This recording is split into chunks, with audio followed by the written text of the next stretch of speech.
So I'm not sure, this is it just feels like, you know, you're doing your makeup with a friend. The first thing I'm going to do is just clean my face, because I do tan my face and there's still some residue on there. Kind of gross. Summer's over. I find it tricky to match shades, but I always tend to go a little bit darker because I always use concealer to line it up anyways, and I always typically tan. My tan is developing right now. And with foundation, just swirl that all over my white trousers. I like to go a bit more yellow toned all the time.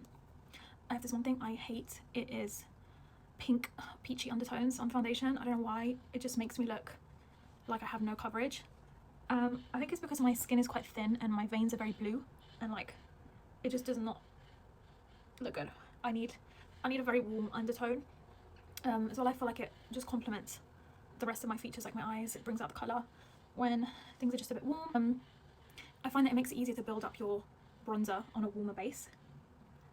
So I'm aware that I'm a bit mismatched, but I have put tan on, and that is going to develop over like the next few hours. So my absolute favourite concealer in the world is Hourglass. I don't know what it's called, but this is in the shade Cotton, and it's actually running out. I'm currently scraping it, so I definitely need to restock. But they do last a very long time. I think I bought this in March, and it's now nearly October. So considering it's a small tube, I feel like a little bit goes a very long way, and it just seamlessly blends onto the foundation. So yeah, the reason I'm making this super comforting, just because there's something so therapeutic about doing your makeup and just, I don't know, just having someone to get ready with, I guess, and just learn how to do makeup. I find that for me, it helps me get out of my head a lot. I think it's just fun to go back to YouTube and like even just watching. There's something very calming about it, and you can use it very intentionally. Whereas with like TikTok, like every time you scroll, you don't know what you're gonna get, and you don't know what videos can just like be harmful or just really influence the way you think. Involuntarily be subscribing to certain mindsets that don't align with you, and that can be very damaging. Might be a little bit too light. I think it's important to be really intentional with like the content you consume, the creators that you watch. Like, do they seem like they're aligned with you? Or it's so easy to overwhelm yourself, and especially I find that what's the most harmful is when you watch a lot of contradicting information. You'll watch one thing and then you'll watch another thing and it will completely contradict itself, but they both sound justified, so you're kind of like, you're left very confused. And I think that's the goal, these social media sites. I put my bronzer here when I want to look extra sun-kissed, but then I realised like my body is not super tan right now. So I think that's like the new thing that is becoming a problem that is still not talked about enough, is that I don't think we realise how much our brains and our like thinking is getting wired really in a damaging way. Because you don't realise it because it might be subtle, but then like over time you notice that you kind of start to lose like your own opinions about things, and you don't trust yourself. That's one thing I noticed, that you don't trust yourself with your opinions anymore. Like you always have to find something else to confirm it, or yeah, you have to just really discern if you should be listening to these people. Straight to the eyes, even though I really like doing lips. Should we just do lips first before eyes? Okay, so pencils. I stopped using lip pencils mostly. I still use them a little bit, but I much prefer using crayons because it's just so much easier. I'll show you how it is.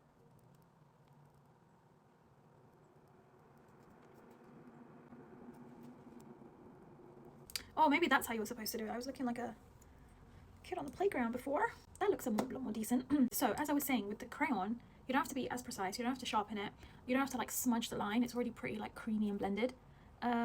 I love this, and like I'll take this out with me, and I literally don't even have to use a mirror. I can just feel it glide ever so smoothly. Okay, moving on. I tend to go really simple on my eyes. Like, you should just work with your features. So I like to stand out most on my face is probably my lips, and my eyes I feel like don't need too much to pop, like a brown or like a mauve, somewhere between the two. I just like to just add like the base shade, if you will. And like already that's made such a difference. Makeup is all about adding dimension and like really sculpting your face. So you got to work with what you got. I have like 2 modes with my eyes. So like now it's looking a little bit orange, which is fine because that's like, I want the base of like my makeup to be very warm. I'll take like a more purpley shade. Don't use too much, but just like build up the shadows. I know it's like really weird, like orange and purple, but it's like, it's not that extreme. It's quite muted, and when you blend it, it's like not too big of a deal. It's more like browns. I like a really dark shadow. I'm not the biggest fan of liquid eyeliner. I'll only use like a liquid liner when I'm wearing fake lashes. Otherwise on my face I feel like it looks a little bit too harsh. Especially because I'm quite blonde and fair, I think things can look very harsh. So like for me, like a smoky shadow liner looks a lot more subtle. I love these brushes. And then for the bottom, I find this makes the biggest difference in like your eyes, because it literally goes, I'll show you the difference. So like take like a neutral colour like that, or a skin-ish colour, and just, I know I'm talking like nobody's ever done their makeup before, but it fascinates me how like the tiniest details like that look so natural because of the colour. But can you see what difference it's made in like, well, you probably can't really tell, but to be fair, I feel like purpley blue under eyes look so good. Button out blush. I just feel like it's a really effortless highlighter, like, and it's pink, like it's very brightly pink.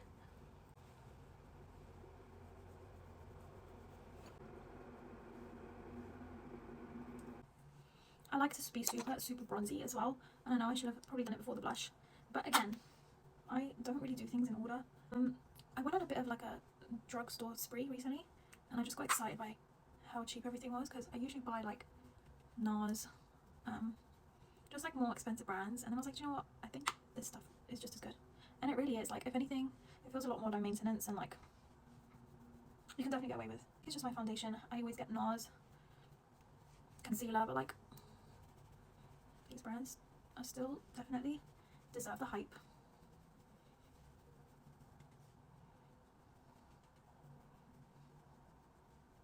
Yeah, I don't know if you're meant to do that, but I kind of apply bronzer like blush.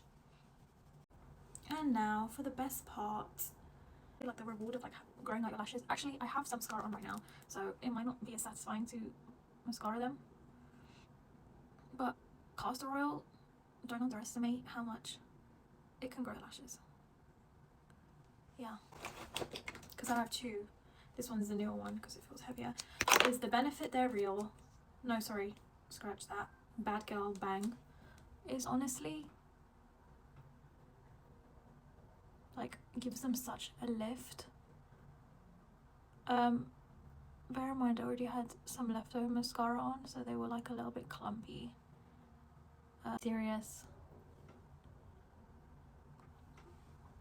Like, come on now.